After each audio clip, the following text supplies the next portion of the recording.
নাজমুল হাসান পাপনের জায়গায় এখন ক্রীড়া মন্ত্রণালয়ের দায়িত্ব সামলাচ্ছেন ২৬ বছরের তরুণ আসিফ মাহমুদ সজীব ভূঁইয়া। শুধু মন্ত্রণালয় নয়, বাংলাদেশ ক্রিকেট বোর্ডের সভাপতির পদও হারিয়েছেন পাপন, যে পদ তিনি ১২ বছর ধরে আঁকড়ে ধরেছিলেন। হাতিয়ে নিয়েছেন হাজার কোটি টাকা, ধ্বংস করেছেন দেশের দর্শকদের সবচেয়ে পছন্দের জায়গা ক্রিকেটটাকে। টানা ১২ বছর সভাপতি থাকায় ক্রিকেট বোর্ডের প্রায় সবখানি নিজের পছন্দের লোক বসিয়েছেন পাপন।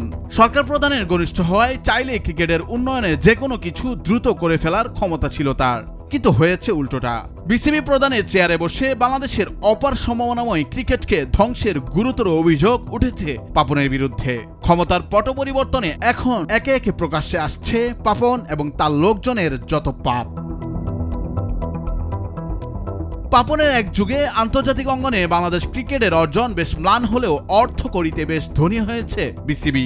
এফডিআর থেকে বিসিবির আয় প্রায় ৮০০ কোটি টাকা, আর বর্তমানে বোর্ডের পুঞ্জীভূত তহবিলই ছাড়িয়ে গেছে হাজার কোটি টাকা। বিসিবির বিপুল এই টাকার পাহাড় গড়তে পাপনের নেতৃত্বাধীন পরিচালনা পর্ষদকে তেমন কোনো ম্যাজিক দেখাতে হয়নি। তারা শুধু কইয়ের তেলে কই বেজেছে।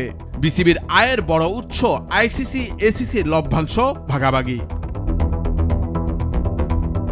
কোনো বিনিয়োগ ছাড়াই বিপুল অঙ্কের টাকায় কোষাগার ফুলে ফেঁপে ওঠার পরও আন্তর্জাতিক ক্রিকেটে বাংলাদেশ দলের বড় কোনো সাফল্য নেই। মাঝে মাঝে কিউরেটর গামিনী ডি সিলভার মাধ্যমে মিরপুরের উইকেটকে ব্যাটারদের বদ্ধভূমিতে পরিণত করে শক্তিশালী কয়েকটি দলের বিপক্ষে জয়কে নিজেদের ঢাল হিসেবে ব্যবহার করেছে তারা।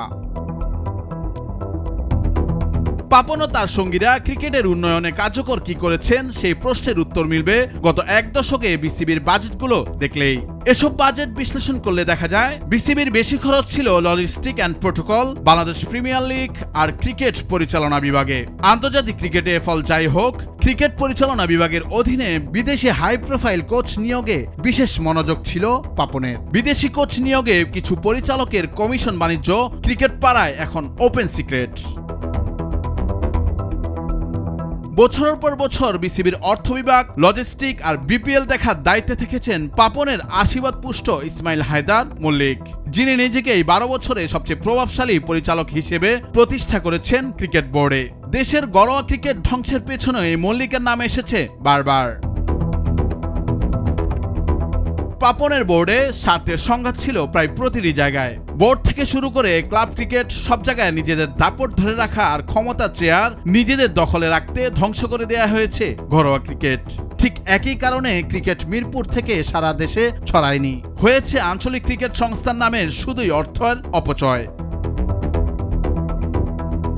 পাপনের মেয়াদে সবচেয়ে বড় প্রকল্প ছিল পূর্বাচল স্টেডিয়াম। হাজার কোটি টাকার বেশি ব্যয়ে নির্মাণ করতে যাওয়া এই উচ্চাভিলাষী প্রকল্প বাস্তবায়ন করার আগেই বিসিবি পরামর্শক ফি দিয়েছে ৭৬ কোটি টাকা। চলতি অর্থ বছরে বরাদ্দ রেখেছিল ২৫০ কোটি টাকা।